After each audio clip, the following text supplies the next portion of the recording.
30 seconds. In 1969, Neil Armstrong stepped onto the lunar surface and into the history books as the first of only 12 men to walk on the moon. It's one small step for man, one giant leap for mankind. But in 1961, when Kennedy pledged to put a man on the moon, NASA had barely put a man into orbit. It was a pretty wide shock. Suddenly, we were leapfrogging from one man in Earth orbit to 3 men going 250,000 miles to the moon and back. NASA had less than 10 years to train a team of astronauts to overcome the unknown challenges of a mission to the moon. Could a human being survive in this incredibly harsh environment? Nobody knew what the physical and psychological effects of spaceflight would be. Not only did the astronauts have to learn how to travel across the void of space, they needed to learn how to land on the moon and come back again. But for NASA, planting flags and footprints was not enough. It's really important for all astronauts that were going to walk on the lunar surface to do full mission simulations, learning how to collect lunar samples, how to run the experiments, how to take a good photograph. So practice, practice, and more practice was key. 3, 2, 1. Liftoff. We have a liftoff. We're talking about an achievement which is right on the limit of what could be achieved even today. They had determination, they weren't going to give up when challenges emerged, and ultimately they became the only human beings to have explored another world. This film tells the incredible story of how NASA trained America's best pilots to fly to the moon and take one giant leap for mankind. Beautiful view. Magnificent sight out here.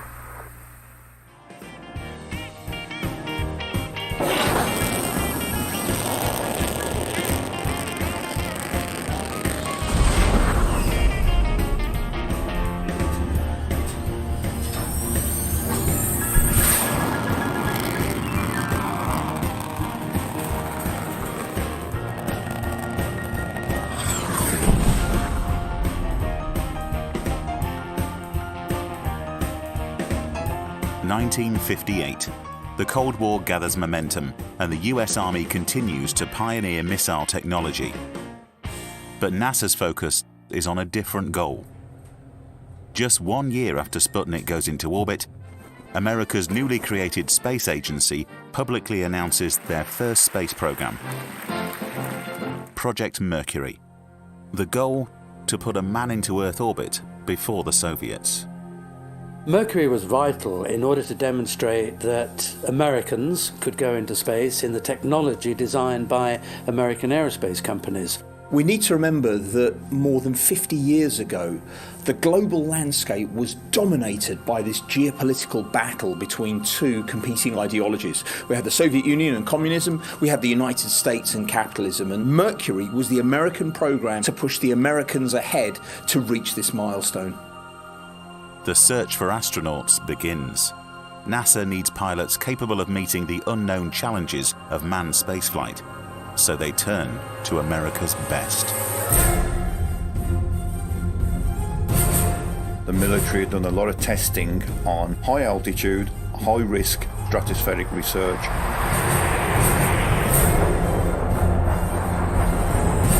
If you could gain the high ground, the stratosphere, you could gain an objective over your enemy. Pressure is going up.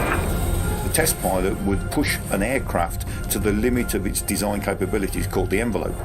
Nobody knew what the physical and psychological effects of spaceflight would be. There was no precedent for it, so they went for the max. Military personnel of supreme physical fitness. Wrecked though it seemed to be, both the aircraft and the pilot survived to continue with the program. So for the first selection of astronauts, what became the Mercury 7 group, they were exclusively drawn from the US test pilot community. Some from the Navy, some from the Air Force, from the Marines, but it was test pilots really being the prime focus for America's first class of astronaut candidates. The service records of 473 test pilots were selected for review. 110 met the basic qualifications.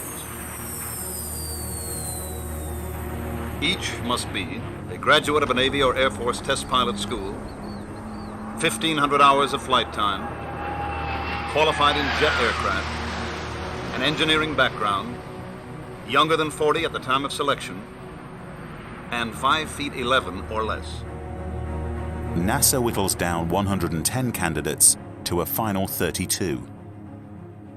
Those 32 went through every imaginable medical test you can think of. They were prodded and tested to the extreme.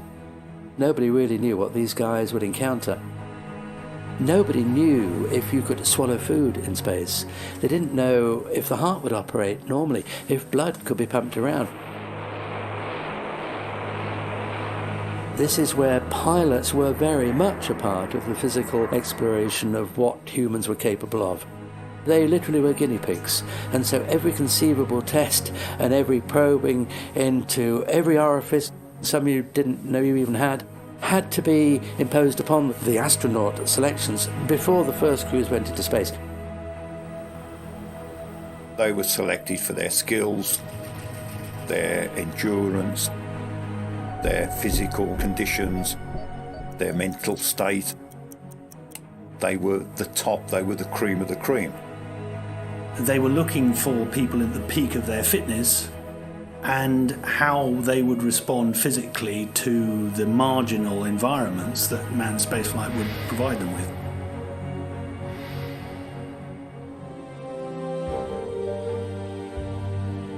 On April 10, 1959, NASA announces the names of the men chosen to fly America's first manned space program.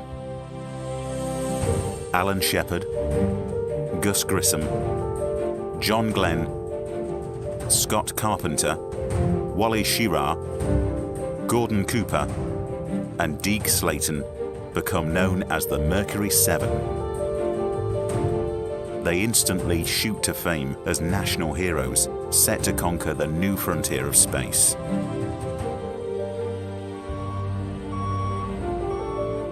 Six solo manned spaceflights are scheduled, and the Mercury 7 are subject to a grueling training program. Following their selection, the men reported for their training. The academic program includes astronautics. The astronauts are being educated in the basic skills required to make scientific observations, in addition to a penetrating study of the physiology of orbital flight. Finally, in May 1961, NASA selects astronaut Alan Shepard to be America's first man in space. The countdown begins at Cape Canaveral, Florida, for one of man's greatest adventures. 8, 7, 6, 5, 4, 3, Clear the launching area. 1. Lift off. All right, lift off and the clock has started. This is Freedom 7, reading you loud and clear. Fuel is go, 4G. 5.5 cabin. Oxygen go.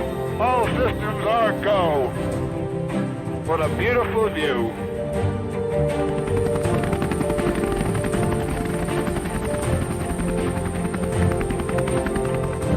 After Shepard's success, astronaut John Glenn becomes the first American to orbit the Earth. Reporters learn from the astronaut's information officer if the most vital of all elements is ready, the man himself, John Glenn. All pre-start panel lights are correct. The ready light is on. Mercury umbilical clear. Status check, pressurization. Box tanking, you are go. Water systems, go. Mercury capsule, go. Engine start. 0. Roger, the clock is operating. We're underway. Godspeed, John Glenn. A little bumpy along about here. Roger, 0G, and I feel fine. Capsule is turning around. Oh, that view is tremendous. The achievements of Mercury prove that man could stay in space, survive and come home. The missions were textbook. Everything went according to plan. But Mercury could only stay up for a few hours, really. They couldn't rendezvous and dock with another spacecraft. Spacewalking wasn't possible. It was just a man in a can. So yes, we can do this. What can we do next? The The 6 Mercury missions are a resounding success, pioneering procedures in orbital science and training, but America is already looking to the future. Inspired by Mercury's achievements, President Kennedy makes a bold declaration to the world. I believe that this nation should commit itself to achieving the goal, before this decade is out, of landing a man on the moon and returning him safely to the Earth. I think it's difficult now to fully appreciate the impact of President Kennedy's declaration of a national goal of getting an American on the moon and returning them before the decade is out. The space age was barely 4 years old.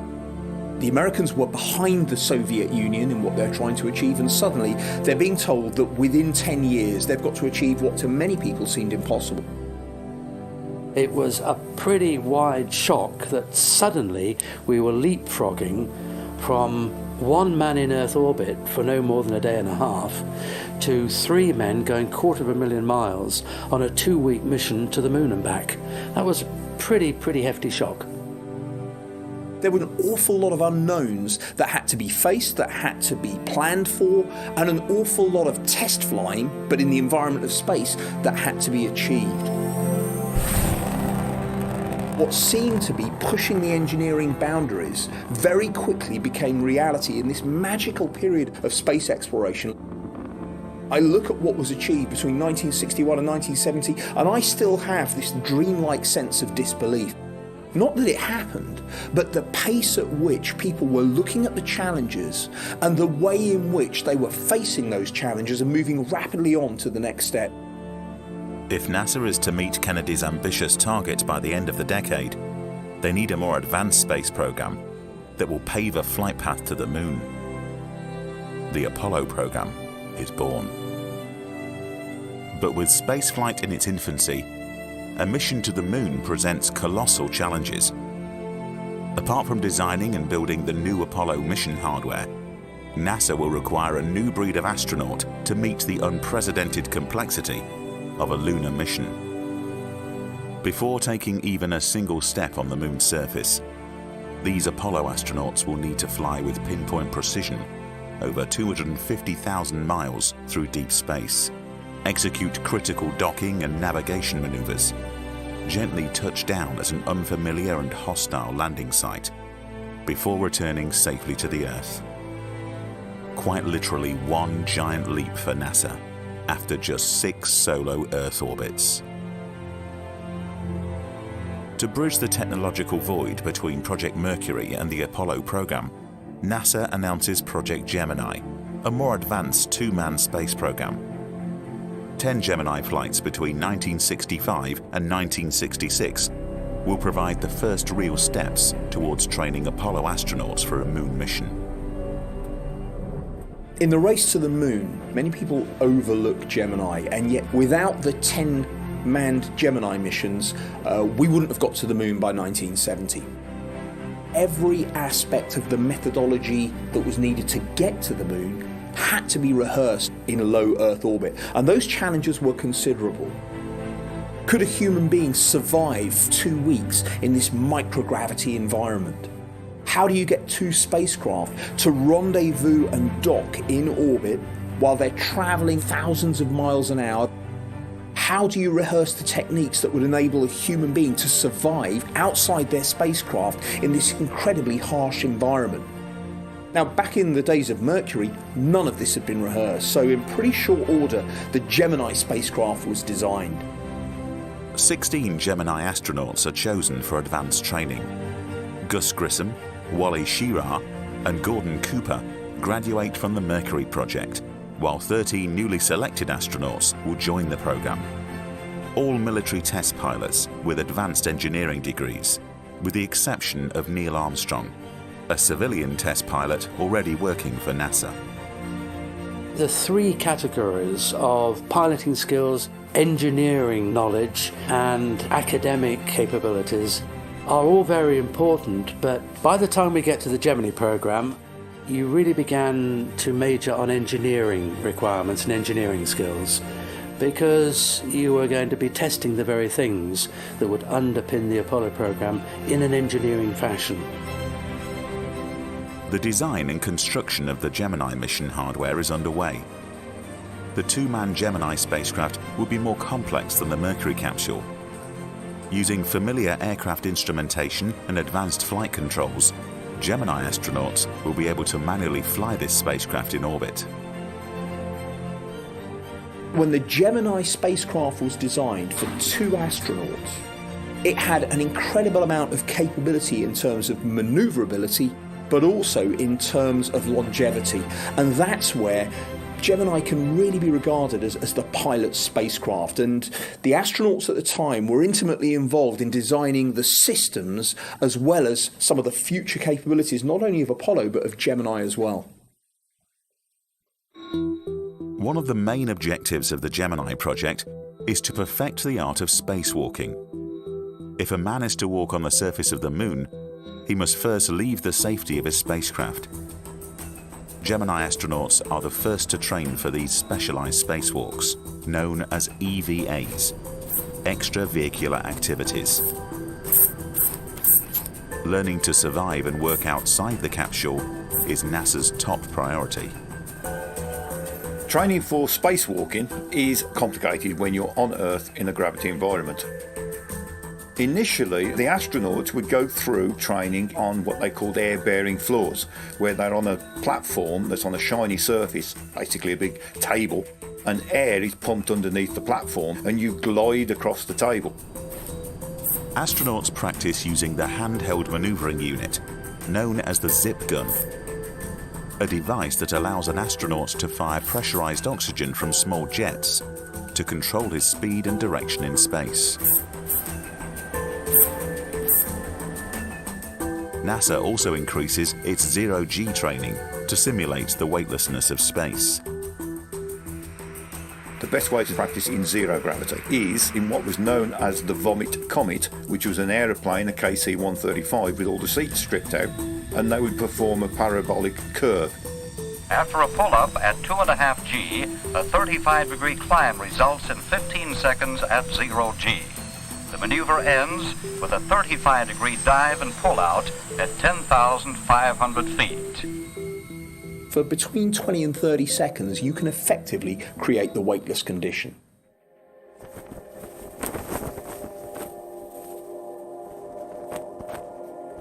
Every Gemini mission is designed to re-enter the Earth's atmosphere above the Pacific Ocean and have the capsule splash down within recovery distance of a US Navy aircraft carrier. Therefore, proficiency in water survival is essential. Water-based exercises include emergency evacuation of the capsule after splashdown and rehearsing helicopter recovery from the water's surface. Not only did the astronauts have to learn how to fly in space and operate all the equipment, they needed to learn what to do if things went wrong.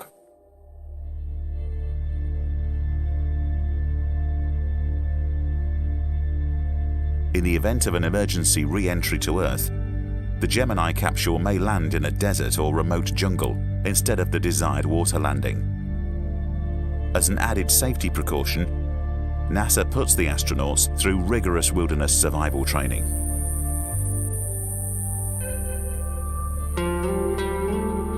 Remembering that these astronauts were also former test pilots and military men who'd gone through survival training, this was just an application of a skill they already had. Learning to work as a team because your life depends on it is very similar to the military. Your team becomes your family, and if you're doing survival training in the middle of the desert, you need to rely on your colleagues, so it is a matter of teamwork to ensure that you survive. So yes, survival training is an integral part of astronaut training.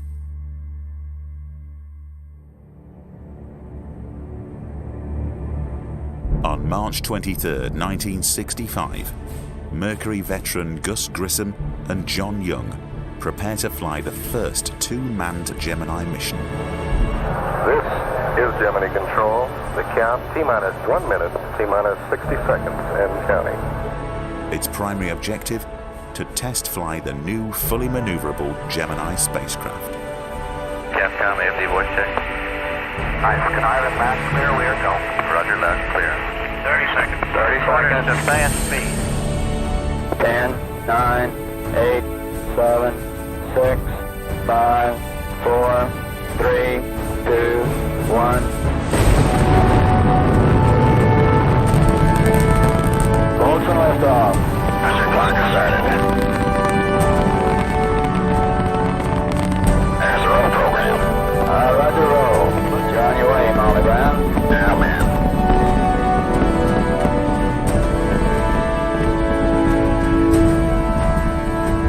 Okay, Molly Brown, go for staging. Roger, looks good from here. Roger. Okay, we're moving right along that horizon. Roger. Looks good, Molly Brown. During their 5-hour mission, they control thrusters to adjust the shape and altitude of their orbit. Gemini 3 is a success and begins the refinement of the flight techniques that will be vital to a lunar mission.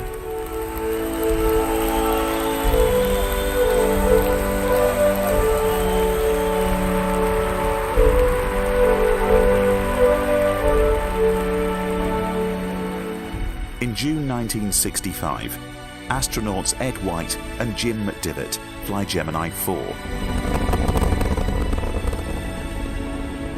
They complete 66 Earth orbits in NASA's first multi-day mission. Astronaut Ed White completes America's first spacewalk. Okay, I'm out. Okay, I put a little roll in, took it right out. I'm under my own control. I feel like $1 million. Tethered to the spacecraft, he spacewalks for over 20 minutes. Looks like a thermocross, Jim. It is, yes. All right.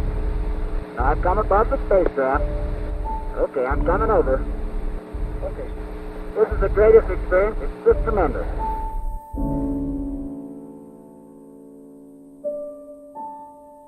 Gemini 4's EVA showed that spacesuits work, that human beings can operate in the vacuum. The next challenge was to show whether or not an astronaut can do work, and this is where the difficulties came in.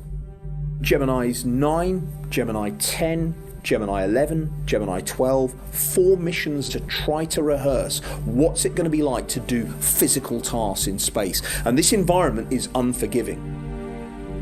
Gemini 9. What NASA learns is that doing a spacewalk is hard work.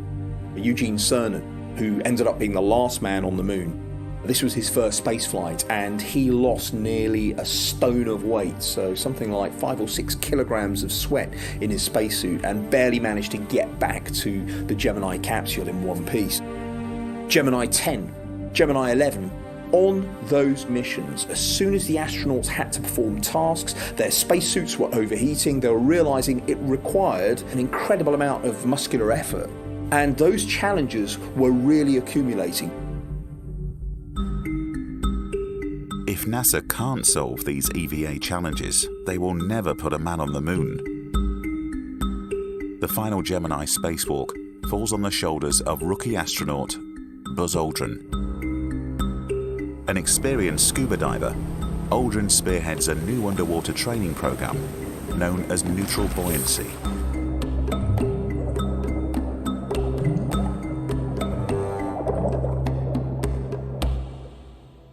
In an inflated pressure suit, astronaut Edwin Aldrin, pilot for Gemini 12, is weighted with 60 pounds of lead. He is positioned at the prepared workstation by trained scuba divers. The neutral buoyancy tank is the best simulation you can get on Earth of microgravity, as we call it. In other words, essentially a weightless environment. You immerse the crew member and the things that they have to work with in a tank of water so that you can then adjust their buoyancy so that they float in one place and they can orient themselves very, very freely. Underwater simulation creates a condition of neutral buoyancy. It gives the pilot an effect quite similar to that of zero gravity. It's absolutely key to working out, in particular, how long things take. and of course how easy things are in weightlessness. The jobs now performed underwater by pilot Aldrin are those which will be done on Gemini 12. A lot of the problems that had manifested themselves previously disappeared. Part of that is testimony to Buzz's capabilities, but a lot of it was also due to what was learnt on those harrowing earlier spacewalks that had happened. If those test pilots involved hadn't undergone those travails that they did, then we wouldn't have reached the level of maturity that we reached by the time Gemini 12 flew in November 1966. NASA has one last chance to perform the perfect EVA. Thanks to neutral buoyancy training, Buzz Aldrin successfully spacewalks for more than 5 hours. Hey, congratulations! In December 1965, NASA launches astronauts Frank Borman and Jim Lovell on a 14-day mission to investigate the long-term effects of spaceflight on the human body. 11 days into the mission, Gemini 7 is joined in orbit by Gemini 6A. Gemini 7, are you able to see in the windows of 6 very easily? Roger, we're just flying a nose-to-nose, approximately 15 feet apart. Roger. Working together, the 4 astronauts perform the very first manned spacecraft rendezvous. How does it feel for the United States to be the new record holder? At last, huh? Roger. Congratulations. After 2 weeks in space, Borman and Lovell return victoriously to Earth, proving man can survive long-duration spaceflight. The demands of Project Gemini push each 2-man crew to their physical and psychological limit. Gemini emerged in order to tick off the 3 essential boxes for a moon mission. Long-duration flight of up to 14 days, extravehicular activity, EVA, spacewalking, and finally, of course, there was rendezvous and docking, which was essential to come back to the mothership from the surface of the moon. And so without Gemini, we would have had to have put all those things into the Apollo program and been years behind. Of the final 5 Gemini missions, every single crew member went to the moon on Apollo. And it really shows that the people they were picking had the right stuff. They had determination, they weren't going to give up when challenges emerged. And ultimately, they became the only human beings to have explored another world.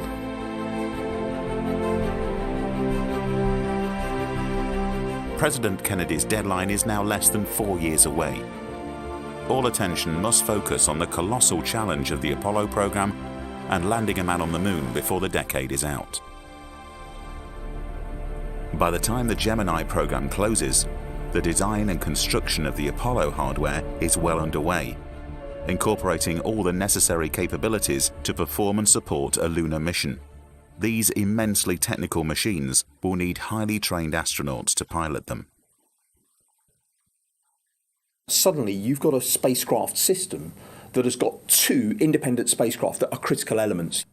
You've got a command module that's the only part to come back to Earth, that's your main living quarters for your astronauts and stays orbiting the moon.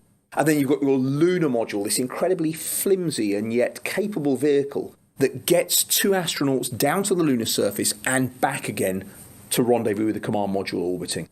So you can see the levels of complexity there, and by having 3 crew members in a 2 spacecraft configuration, it's clear that one person couldn't learn everything. And that's why the specialisation of roles was absolutely critical once astronauts were assigned to Project Apollo. As a result, command module pilots fly specialist simulators, practicing docking, navigation, and other Earth orbit and lunar orbital flights, while the commanders and lunar module pilots perfect their delicate landing procedures in lunar module simulators. The most devious, Machiavellian, outrageously disgraceful people you can ever encounter in a training program are known as simulator supervisors, sim-soups. Their job is to conjure up every sort of nasty that can ever be thrown at a crew, and then some. And to mercilessly put the crew through the most agonizing technical, emotional and psychological stress they can possibly impose, and sit back and watch how they cope with it. This grade of gentleman is crucial to the whole training process. You want to get hold of them and strangle them, but they are vital because they stress the crews beyond the limits they know that they're capable of, and it's that undiscovered area of an astronaut's potential that the sim-soups grope to find new ways of working out solutions. So they're important. Sim-soups are okay. To train astronauts how to fly and land on the lunar surface, the Lunar Landing Research Vehicle is developed. This training aircraft replicates how the lunar module will operate in the weaker gravity of the moon. Once they moved on to Apollo, a whole new phase of training needed to be accomplished. Now, of course, they needed to learn how to land on the moon. What they designed was called the Lunar Landing Research Vehicle. It's effectively a big engine with as light a framework round it and the controls that emulate flying low at a reasonable descent rate, making sure that you've got sufficient resources to allow pretty realistic training and practice of the approach and landing. It was an incredibly faithful reproduction in control terms of the Lunar Excursion Module, and therefore was a very, very important training resource. But these machines are unstable and difficult to fly, even for the best pilots America has to offer. 3 of the 5 built are destroyed in crashes. A couple of accidents occurred using that, including Neil Armstrong in 1968, where he had a fraction of a second to eject before the vehicle crashed in flames.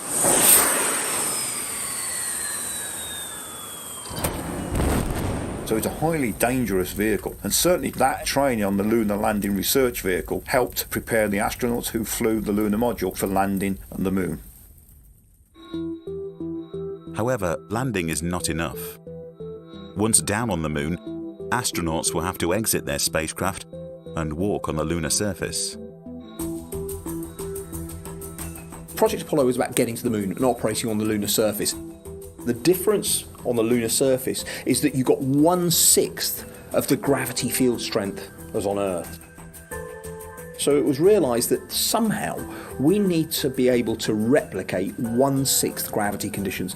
And there were all sorts of ways that were used very successfully.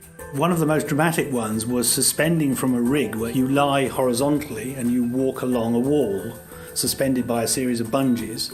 And the bungees provide you with just about the right restoring force against the wall to allow you to practice your various forms of walking and ambulation, the Bonnie hops and all this kind of stuff, in a relatively realistic environment. You could successfully recreate lunar gravity, and this was done to look at the capabilities of astronauts to walk on the moon, but also to use tools on the moon and ultimately to use wheeled vehicles on the moon. All of it focused, though, on training the astronauts for the jobs they'd have to do in Apollo. 3, 2, 1, mark. We have you go for orbit here. Go for orbit. October 1968. NASA launches Apollo 7, the first manned mission of the program, to rigorously flight test the new 3-manned command module in Earth orbit. Beautiful. That was outstanding. Real fine. 10, 9. We have ignition sequence start. All engines running. Liftoff. We have liftoff. The tower is clear. 2 months later, Apollo 8 conducts the first manned flight test of the Saturn V rocket. Apollo 8, Houston, you are go for TLI, over. Apollo 8 is also the first mission to fly to the moon, where the crew conducts tests of the command module in lunar orbit. The mission successfully trials the navigation and guidance procedures vital for a moon landing. In the beginning, God created the heaven and the earth. And God said, "Let there be light." and there was light. March 1969. Apollo 9 performs the first tests of the lunar module. How does that sports car handle, Jim? Pretty nice. The crew successfully dock the command and lunar modules in Earth orbit for the first time. Apollo 9, everybody's happy as a clam here, looking good. Oh, this is very good. May 1969. Apollo 10 returns to the moon. Houston, you can tell the world that we have arrived. The mission runs a full rehearsal of the lunar landing, flying just 8 miles above the surface. We is down among us, Charlie. Roger, I hear you weaving your way up the freeway. With all testing complete, the stage is now set to attempt a lunar landing. July 1969. Apollo 11 is go for launch. 5, 4, 3, 2, 1.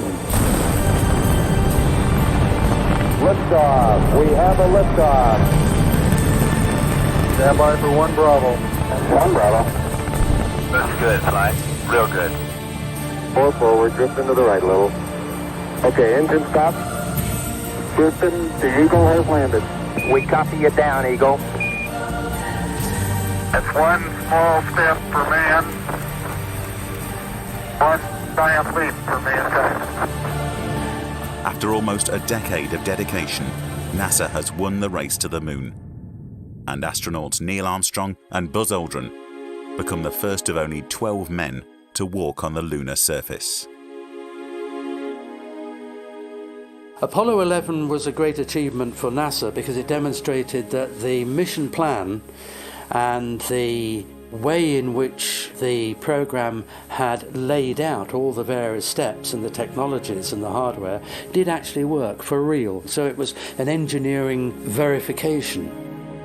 For the world at large, it opened a whole new chapter of exploring other worlds and of human beings being able to go from the Earth, which had been their home, the womb of humanity, to walk on the surface of another world was a very significant step for humanity at large.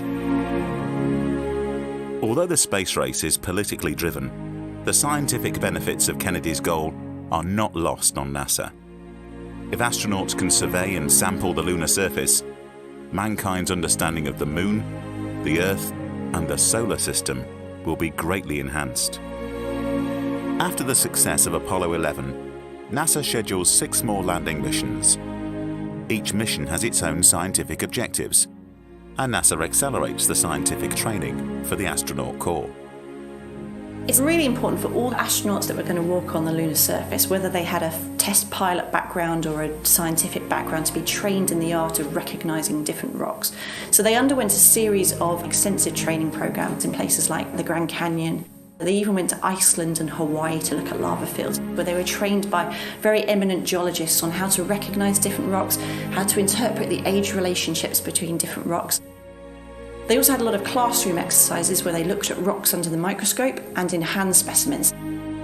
So it was a really valuable experience, and they were trained by some of the best geologists in the world to do that. When the astronauts got to the lunar surface, the first thing they did was to view the whole of the area and to report a local geological description. It's a relatively level plain cratered with a fairly large number of craters of the 5 to 50-foot variety, and literally thousands of little 1 and 2-foot craters around the area. The geological training also prepared them to collect the appropriate types of lunar samples that would present scientists with a wider range as possible about the local geology.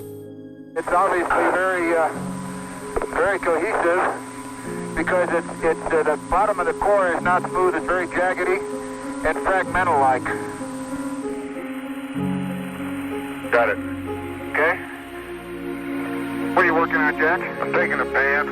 Very good. I'm coming right now.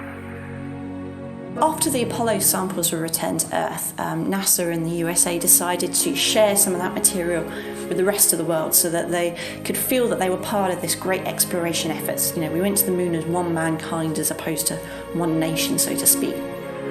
We'd like to share a piece of this rock with so many of the countries throughout the world. We hope that this will be a symbol of what our feelings are, what the feelings of the Apollo program are, and a symbol of mankind that we can live in peace and harmony in the future. To maximize the scientific potential of each mission, NASA develops the Apollo Lunar Surface Experiments Package, known as ALSEP. Okay, Bob, I've got my tools of the trade right here.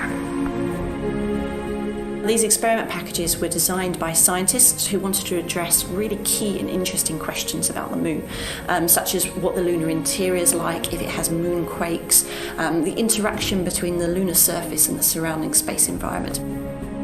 These were small, lightweight science experiments that were left on the lunar surface by the astronauts to operate over a long period of time after they've returned to Earth.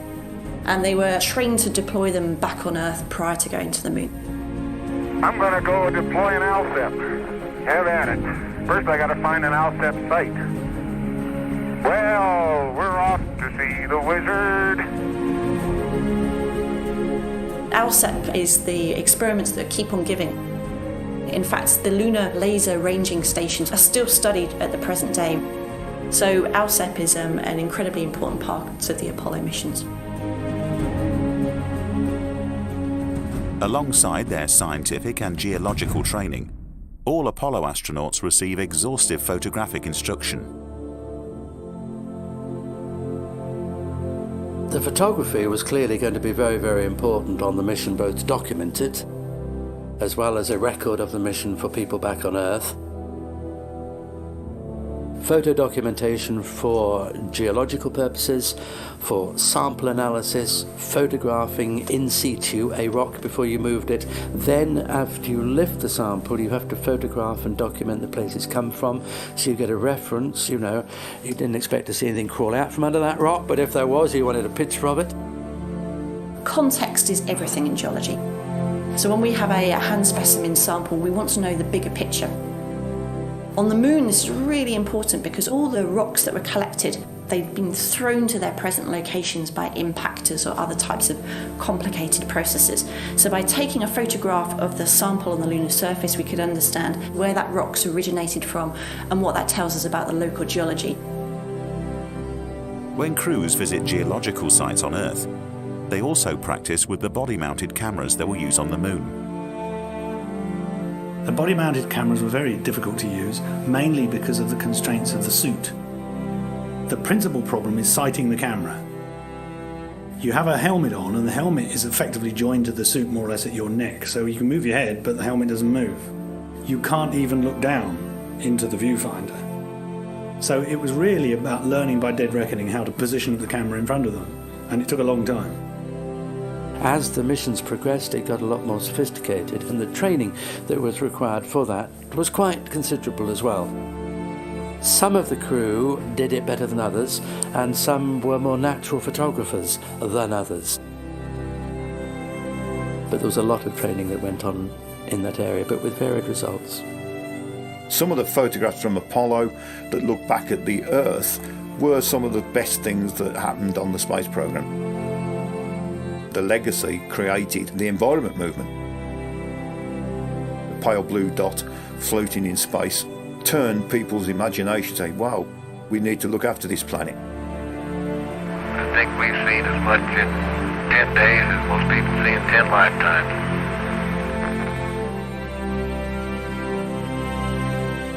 NASA's quest for more scientific exploration results in what were known as the J-class missions. The J missions brought extreme demands in that suddenly there was a very wide variety of tasks that the crew had to do. And that was grafted on to an already demanding training program.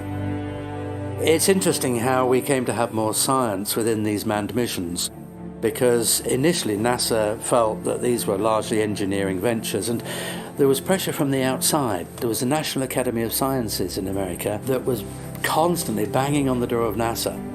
And so NASA, and it has to be said, reluctantly, began to recruit scientist astronauts whose primary skills were not in piloting or engineering. And it started with Harrison Schmitt on Apollo 17, and in fact he was put in and a crew member taken out in order that NASA could say, there you go, we flew a scientist to the moon. And in fact, he was instrumental in discovering the location of some volcanic debris, the famous orange soil.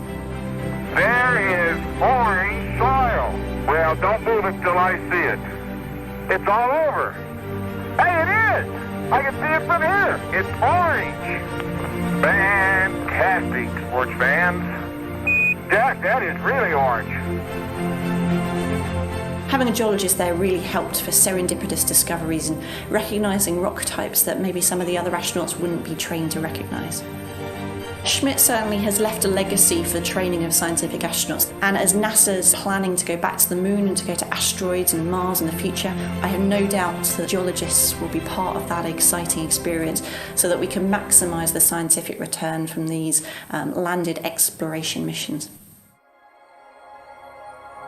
In preparation for the last 3 Apollo missions, NASA trains its crews to operate a small 2-man exploration buggy, known as the Lunar rover.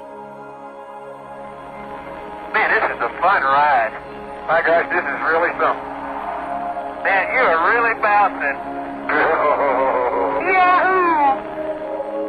The problems with the early missions, Apollos 11, 12, what was planned to be 13 and ultimately done on Apollo 14, was a pretty limited geological footprint of area that you could explore. Basically, the astronauts were limited by how far they can walk from the lunar module and come back, and that means they're exploring a geologically less diverse area than they could. And so it was realised that having some type of roving vehicle on which the astronauts could traverse a lunar landscape at much higher speeds than they could walk meant that the science yield could be higher. Okay, you're doing 10 clicks. Outstanding. This is really some machine. And as he turns, he skids just like on snow. It's just like driving on snow, Houston. By golly. Yeah, I know all about that. I know you do, but us Florida boys don't know much about it. When you look at the amount of lunar surface that was covered, we're talking 15 to 20 miles by the time Apollo 17 had flown. The field work return, the amount of science that's come out, the amount of samples that they took, the amount of documentation that they did was absolutely first rate. And in fact, it just goes to show that Project Apollo proved there is nothing that will compare to having a trained observer, be it on the moon and ultimately be it on Mars.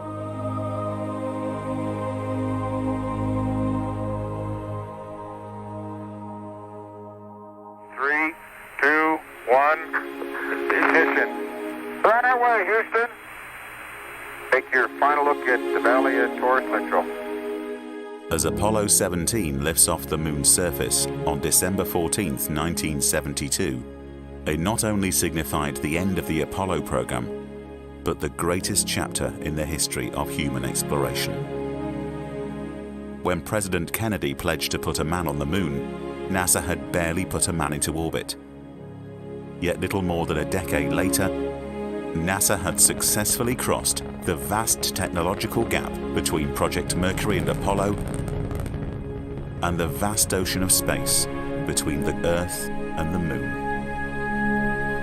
The training in the Apollo program was the pivotal key to being able to move forward to the shuttle program, which is why NASA is so proud to keep as its core all of those lessons over the last 50 years that it has learned. That is the bedrock. It is the structure that is viewed as a template for everything that stems from it. I think the greatest legacy is that there are 2 generations of engineers who draw inspiration from what was achieved. Not just by the astronauts, but by the engineers. We're talking about an achievement which is clearly right on the limit of what could be achieved even today. And it forms an ideal which engineers still strive for. It's a benchmark of achievement. Today we look back and marvel at NASA's technological and scientific achievements of the 1960s. But we should never forget or underestimate the bravery, skill, and dedication of the Apollo astronaut corps. Men with sharp intellect and sharper flying skills who put their lives on the line to answer Kennedy's call. I think many people have contributed to this pinnacle we've reached. Some have contributed more than others, and we know of 14 individuals who contributed all they had. And because of that, why, we left a small memorial on the moon. In a small, subtle crater, there's a simple plaque with 14 names. And those are the names in alphabetical order of all the astronauts and cosmonauts who have died in the pursuit of exploration of space. Near it is a small figure representing a fallen astronaut. Looking at the Apollo group of astronauts, the stereotype is that it was the right stuff and strap it on and go and to hell with the consequences. But actually, when you look at the very, very broad range of personalities, the one thing they all had in common, and I think this continues to today's astronauts, is an absolute dedication to their task, a real commitment to teamwork, and a realization that what they were doing was just at the sharp end of a pyramid built on the achievements of thousands of others. And I think the legacy of the Apollo experience has provided the perfect template for future crews.